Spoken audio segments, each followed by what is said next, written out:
নমস্কার বন্ধুরা, বাংলার ইনভেস্টর ইউটিউব চ্যানেলে আপনাদের সকলকে স্বাগত জানাই। চ্যানেলে প্রথমবার এসে থাকলে চ্যানেলটা অবশ্যই সাবস্ক্রাইব করে রাখবেন এবং তার সঙ্গে সঙ্গে পাশে থাকা বেল আইকনটা টিপে অল অবশ্যই সিলেক্ট করে রাখবেন। শুক্রবারের পর তো দুদিন আমাদের ইন্ডিয়ান মার্কেট টানা ছুটি ছিল এবং কালকে আবার আমাদের ইন্ডিয়ান মার্কেট ওপেন হয়ে যাবে। তো এই দুদিন ছুটির মধ্যে কিছু কিছু স্টকে বিশেষ খবর এসেছে এবং কিছু কিছু সেক্টরে ভালো খবর এসেছে, যেই কারণে সেই স্টক বা সেক্টরগুলো আগামীকাল র্যাডারে থাকতে পারে। তো চলুন সেইগুলো একটু আপনাদের সঙ্গে আলোচনা করে নিই। প্রথমেই যদি দেখি এই বোরোসিল রিনিউয়েবল লিমিটেড, এই কোম্পানিটা কি কাজ করে থাকে। এই কোম্পানিটা এই যে সোলার পাওয়ার সেই সেগমেন্টে অ্যাগ্রেসিভলি কাজ করছে। আর এই সোলার পাওয়ারের কোন জিনিসগুলো তৈরি করে, সোলার যে গ্লাস হয় সেই প্রোডাক্ট গুলোই এই কোম্পানিটা তৈরি করে থাকে। কোম্পানি তাদের যে জার্মানের ইউনিট সেটা বন্ধ করতে চলেছে এবং ইন্ডিয়ার যে সোলার গ্লাস সেক্টর সেইখানে আরো জোর দিতে চলেছে। এবং কিছুদিন আগেই যদি দেখি, কোম্পানি তাদের তরফ থেকে একটা বড় বক্তব্য দিয়েছিল, কোম্পানি ইন্ডিয়াতে 950 কোটির বিজনেস এক্সপেনশন করতে চলেছে এবং 2026-এর মধ্যে তাদের যে মার্কেট শেয়ার সেটা 60% পর্যন্ত বাড়াতে চলেছে। মানে হাফেরও বেশি মার্কেট শেয়ার এরা ক্যাপচার করতে চাইছে। তো যেটা অবশ্যই কোম্পানির জন্য ভালো। তো কোম্পানি তো এখনো পর্যন্ত এটাই দাবি করছে। তো এরপর যখন 2026 শেষ হবে তখনই বোঝা যাবে এই কোম্পানি তার যে বক্তব্য রেখেছে সেটা কতটুকু পালন করতে পেরেছে। তো এই খবরের কারণে আগামীকাল এই স্টকটা ফোকাসে থাকতে পারে। এরপরে যদি দেখি রেল বিকাশ নিগম লিমিটেড, এই রেলওয়ে সেক্টরে কাজ করা কোম্পানিগুলো আবার নতুন নতুন ছোটখাটো অর্ডার পেতেও শুরু করেছে। আর রেলওয়ে সেক্টরের কোম্পানিগুলো যখনই ছোট ছোট অর্ডার পায় তখনই দেখতে পাবেন এই রকেটের মতো বাড়তে শুরু করে। আবার যখনই এই অর্ডার পাওয়া বন্ধ হয়ে যাবে তখন কিন্তু আবার যেমন বেড়েছিল সেরকমই পড়ে যায়। তো এই স্টকগুলো এখন আবার অর্ডার পাচ্ছে।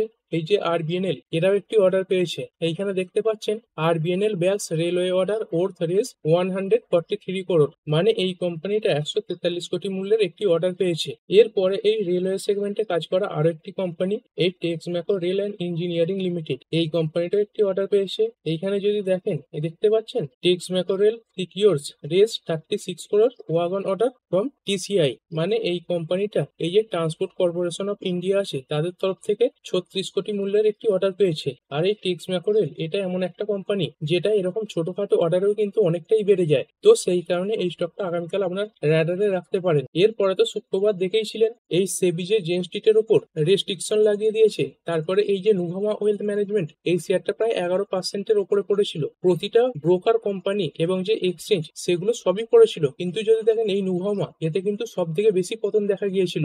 কারণ হিসেবে যদি দেখেন, কিছু নিউজ পেপারে কিন্তু এরকম ভাবে লেখা বেরিয়েছিল যে এই নুভামা কোম্পানিটা এই জেন স্ট্রিট এই কেলেঙ্কারির সঙ্গে যুক্ত আছে এবং সেই কারণে তাদের শেয়ার এতটা পড়ে গেছে। আর এরপরে বিভিন্ন যে এক্সচেঞ্জ গুলো রয়েছে তারাও কিন্তু এই নুভামার কাছে এই ব্যাপারে ক্ল্যারিফিকেশন চেয়েছিল। তো নুভামাও তাদের বক্তব্য রেখেছে।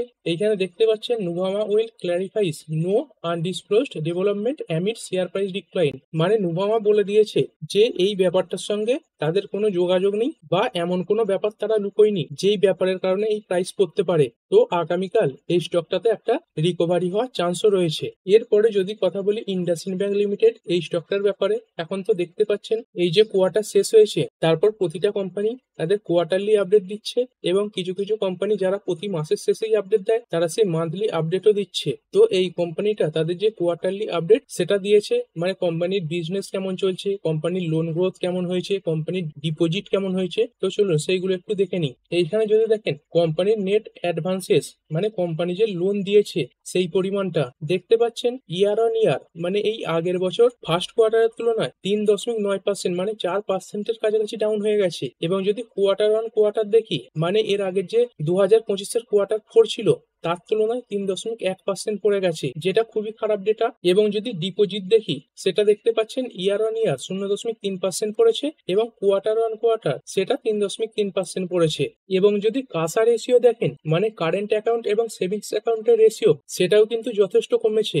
যদি দেখেন এর আগের বছর সেম কোয়ার্টারে, মানে এই 30শে জুন 2024 ছিল 36.67%, সেটা কমে হয়েছে 31.49%। এবং এর আগের কোয়ার্টারের তুলনায় যদি দেখেন এই 31শে মার্চ 2025 এইখানে ছিল 32.81% এবং এই 30শে জুন 2025 কোয়ার্টারে এসছে 31.49%। মানে প্রতিটা দিক থেকেই এই যে ডেটা সেটা অত্যন্ত খারাপ। তো এটা অবশ্যই আগামীকাল আপনি নজরে রাখতে পারেন। এরপরে কথা বলবো এই যে হাজুর মাল্টি প্রজেক্ট লিমিটেড, এই স্টকটার ব্যাপারে দেখতে পাচ্ছেন 40 টাকার কাছাকাছি চলছে এই স্টকটা। এই কোম্পানিটা একটি বড় অর্ডার পেয়েছে। এইখানে দেখতে পাচ্ছেন এই কোম্পানিটা 913 কোটি মূল্যের একটি অর্ডার পেয়েছে। আর এর আগেও আপনাদের বলেছি, যখন কোনো কোম্পানি অর্ডার পাবে সেটা সবসময় সংখ্যা থেকে বিবেচনা করতে যাবেন না, কারণ একটা ছোট কোম্পানি যদি 100 কোটির অর্ডার পায় এবং একটা বড় কোম্পানি 100 কোটির অর্ডার পায়, সেখানে কিন্তু অনেক তফাৎ থাকে। এইখানে খবরেই দেখতে পাচ্ছেন কোম্পানি যে 913 কোটি অর্ডার পেয়েছে, সেটা কোম্পানির যে মার্কেট ক্যাপাসিটি তার থেকে বেশি রয়েছে। কোম্পানির যদি মার্কেট ক্যাপাসিটি দেখেন, এইখানে দেখতে পাচ্ছেন 868 কোটি, আর সেখানে অর্ডার পেয়েছে 913 কোটির। তো এই স্টকটা আগামীকাল ভালো পারফর্ম করতে পারে। এরপরে বিএমএল লিমিটেড, এই স্টকটা আপনি নজরে রাখতে পারেন। এইখানে দেখতে পাচ্ছেন এই বিএমএল, এই কোম্পানিটা কিছু ইন্টারন্যাশনাল অর্ডার পেয়েছে প্রায় $6.23 মিলিয়ন, যেটা ভারতীয় মূল্যে হয় প্রায় 50 থেকে 55 কোটি। সেই টাকার এক্সপোর্ট অর্ডার পেয়েছে। কোথা থেকে পেয়েছে? এই রাশিয়া এবং উজবেকিস্তানের কাছ থেকে, যেখানে এই কোম্পানিটা এই রাশিয়া এবং উজবেকিস্তানকে এই যে হেভি ডিউটি বুলডোজার এবং তারপর মোটর গ্রেডার্স এইগুলো সাপ্লাই করবে। এরপরে আগামীকাল এই ডিকসন টেক, তারপরে এই সিরমা, এসজিএস, তারপর টেন্স টেকনোলজি এবং বেল, এই স্টকগুলো আপনার র্যাডারে রাখতে পারেন, কারণ এই কোম্পানিগুলো যে কাজ করে থাকে সেই কাজের মধ্যে এই যে গোল্ড কম্পাউন্ড, সেটা কিন্তু একটা গুরুত্বপূর্ণ এলিমেন্ট। আর এইখানে দেখতেই পাচ্ছেন ভারত সরকার এই যে গোল্ড কম্পাউন্ড তার যে ইম্পোর্ট, তার উপর কিছু বাধা নিষেধ লাগিয়ে দিয়েছে। এইখানে দেখতে পাচ্ছেন এই যে directorate general of foreign trade বা ডিজিএফটি আছে, তারা কিন্তু এই জুন মাসের 17 তারিখে একটা নতুন নিয়ম বার করেছে, যেখানে এই যে প্রিসিয়াস মেটাল মানে এই যে গোল্ড কম্পাউন্ড এই ধরনের যে জিনিসগুলো, সেইগুলোকে এই ফ্রি ক্যাটাগরি থেকে এই যে রেস্ট্রিক্টেড ক্যাটাগরি তার মধ্যে ফেলে দিয়েছে। মানে এই প্রোডাক্টগুলো এবার থেকে ইম্পোর্ট করতে গেলে লাইসেন্সের প্রয়োজন হবে। আর এই কারণেই এই যে ইলেকট্রনিক্স কোম্পানিগুলো সেইগুলো কিন্তু বিপুলভাবে ক্ষতিগ্রস্ত হবে।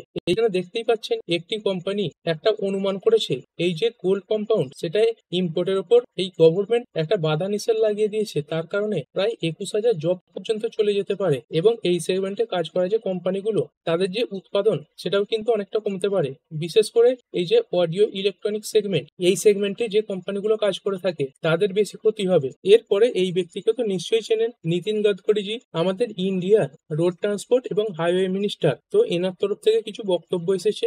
এইখানে দেখতে পাচ্ছেন নীতিন গডকরিজি তিনি একটা মেগা মোবিলিটি প্ল্যান ঘোষণা করেছেন, যেখানে বিভিন্ন সেগমেন্টে কাজ করা হবে এই যে হাইপার লুপ, তারপর ইলেকট্রিক বাসেস, তারপর রোপওয়ে এইগুলোর ওপরে। আর এরই মধ্যে দেখতে পাচ্ছেন প্রায় 25,000 কিলোমিটার দৈর্ঘ্যের রাস্তা 2 লেন থেকে 4 লেন পর্যন্ত করা হবে। মানে যে কোম্পানিগুলো এই রোড তৈরির কাজ করে থাকে, তারপরে এই যে কোম্পানিগুলো এই ইলেকট্রিক বাসেস তৈরি করে থাকে, সেই কোম্পানিগুলো কিন্তু নতুন করে অর্ডার পেতে পারে। তো সেই কারণের জন্য আপনি চাইলে এই যে কোম্পানিগুলো এই রোড তৈরির সঙ্গে যুক্ত বা ইনফ্রাস্ট্রাকচারের সঙ্গে যুক্ত, যেমন এই এলএনটি, তারপর আইআরবি ইনফ্রাস্ট্রাকচার, তারপর যদি দেখেন এই এইচজি ইনফ্রা, এই কোম্পানিগুলোকে র্যাডারে রাখতে পারে। এবং যেহেতু ইলেকট্রিক বাস নিয়ে এই ঘোষণা হয়েছে, সেই কারণের জন্য আপনি চাইলে এই ইন্ডিয়ান মার্কেটে কাজ করা দুটো কোম্পানি এই জেবিএম অটো এবং ওলেক্ট্রা গ্রিনটেক, এই কোম্পানি দুটোকে আপনার র্যাডারে রাখতে পারেন। এরপরে আগামীকাল এই যে ওএমসি কোম্পানিগুলো বা অয়েল মার্কেটিং কোম্পানি, যেগুলো বিদেশ থেকে ক্রুড অয়েল এনে এই ইন্ডিয়ায় রিফাইন করে এবং সেইগুলোকে বিক্রি করে, এইগুলো অবশ্যই নজরে থাকবে।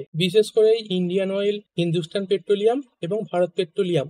কারণ হিসেবে যদি দেখেন এই যে ওপেক প্লাস তারা যে মিটিং করেছে, সেইখানে তারা বলেছে এই আগস্ট মাসে প্রতিদিন তারা এক্সট্রা 5,48,000 ব্যারেল তেল উৎপাদন করবে।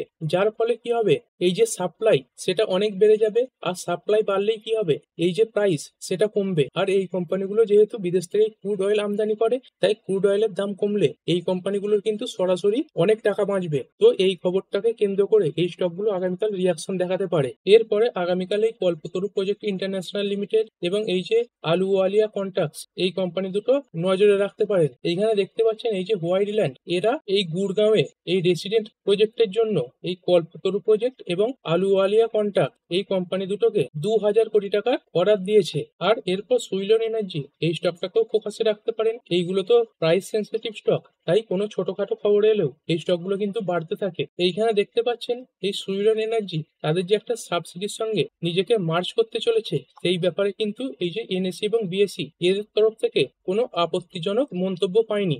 আর যেটা কোম্পানির জন্য অবশ্যই ভালো। দেখতে পাচ্ছেন এই যে সুইলন এনার্জি, এরা তাদের যে একটা হোলিয়ন সাবসিডিয়ারি রয়েছে এই সুইলন গ্লোবাল সার্ভিসেস লিমিটেড, সেটাকে নিজেদের মধ্যে মার্জ করতে চলেছে। আর যেটা অবশ্যই এই কোম্পানিটার জন্য ভালো খবর। তো ঠিক আছে বন্ধুরা, আশা করছি ভিডিওটা আপনাদের ভালো লেগেছে। আপনি চাইলে এটাকে লাইক এবং শেয়ার করতে পারেন।